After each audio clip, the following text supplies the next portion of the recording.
অত্যন্ত খুশির একটি খবর রাজ্য এবং কেন্দ্রের সমস্ত চাকরিজীবীদের জন্য। কেন? কারণটা হচ্ছে কি, সপ্তম পে কমিশন রাজ্যে এবং অষ্টম পে কমিশন কেন্দ্রে লাগু হতে চলেছে ২০২৭-এর জানুয়ারি থেকেই। সেই সম্ভাবনাই কিন্তু উঠে আসছে অনেক, অনেক বেশি। এবং যতদূর জানা যাচ্ছে ফিটমেন্ট ফ্যাক্টর যার উপরে কিনা বেস করে হতে চলেছে বেসিক স্যালারি, সেটাও হতে চলেছে অনেকটাই হাই। যতদূর জানা যাচ্ছে কেন্দ্রে অষ্টম পে কমিশনে এবার ফিটমেন্ট ফ্যাক্টর হতে চলেছে ৩ এর কাছাকাছি। আর যেহেতু বর্তমানে ডাবল ইঞ্জিন সরকার এবং রাজ্যেও যেহেতু আমরা দেখছি বর্তমান সরকারের চিন্তাভাবনা কেন্দ্রীয় হারেই রাজ্য সরকারি চাকরিজীবীদের ডিএ প্রদান করতে, তাই এটা কিন্তু আমরা খুব সহজেই অনুমান করে নিতেই পারি কেন্দ্রে এবার যে ফিটমেন্ট ফ্যাক্টর বা বেসিক স্যালারি বা অন্যান্য সুযোগ সুবিধা হতে চলেছে অষ্টম পে কমিশনে, সেম সুযোগ সুবিধা বা বেসিক স্যালারি হতে চলেছে রাজ্যের সপ্তম পে কমিশনেও। আর তাছাড়া এর আগে আমরা দেখেছিলাম রাজ্যে ছিল কিন্তু বিরোধী সরকার, তারপরেও একই ফিটমেন্ট ফ্যাক্টর বা বেসিক স্যালারি এবং অন্যান্য সুযোগ সুবিধা ছিল। যদিও বা কেন্দ্রে ছিল সপ্তম পে কমিশন, রাজ্যে ছিল ষষ্ঠ পে কমিশন, তারপরেও একই রকম সুযোগ সুবিধা বা বেসিক স্যালারি ইত্যাদি ছিল। আর এবার যেহেতু ডাবল ইঞ্জিন সরকার, তাই এই বিষয়টা তো আরও বেশি করে আমরা আশা রাখতেই পারি যে সমস্ত কিছু একই হবে।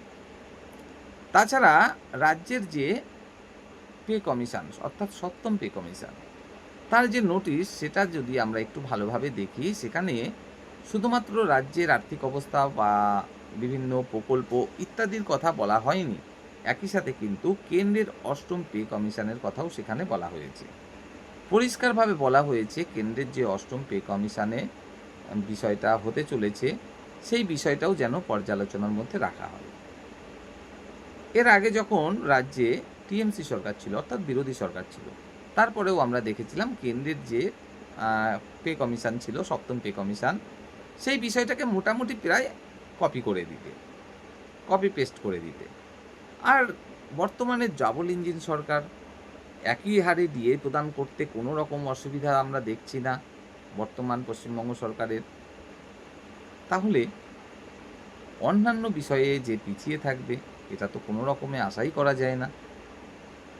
অর্থাৎ পশ্চিমবঙ্গে সপ্তম পে কমিশনেও সেহেতু আমরা আশা রাখতেই পারি কেন্দ্রের সমান, অর্থাৎ প্রায় ৩ এর কাছাকাছি ফিটমেন্ট ফ্যাক্টর হতে, এবং সেক্ষেত্রে একজন পশ্চিমবঙ্গের চাকরিজীবী তিনি যে বেসিক স্যালারিটা পাচ্ছেন ষষ্ঠ পে কমিশনে, প্রায় তার ৩ গুণের কাছাকাছি কিন্তু তার বেসিক স্যালারি হতে চলেছে।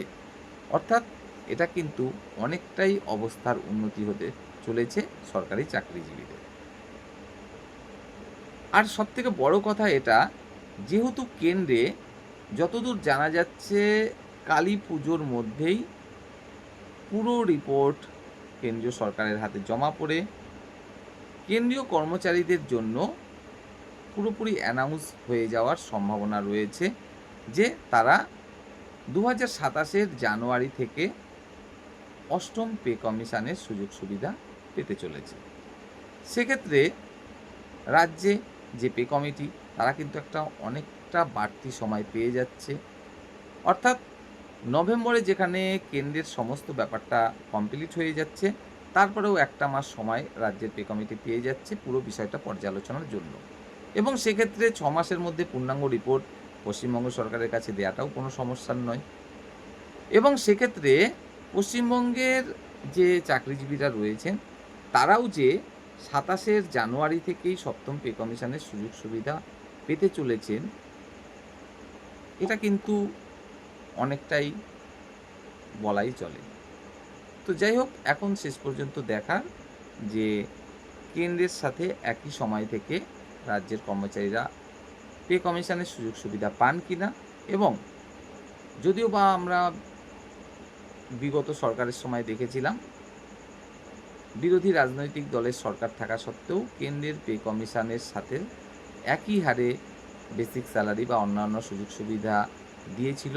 আর এবার ডবল ইঞ্জিন সরকার, অর্থাৎ কেন্দ্র রাজ্য একই সরকার, হবার পরেও সেম সুযোগ সুবিধা কর্মচারীরা পায় নাকি কোনো রকম হেরফের ঘটে?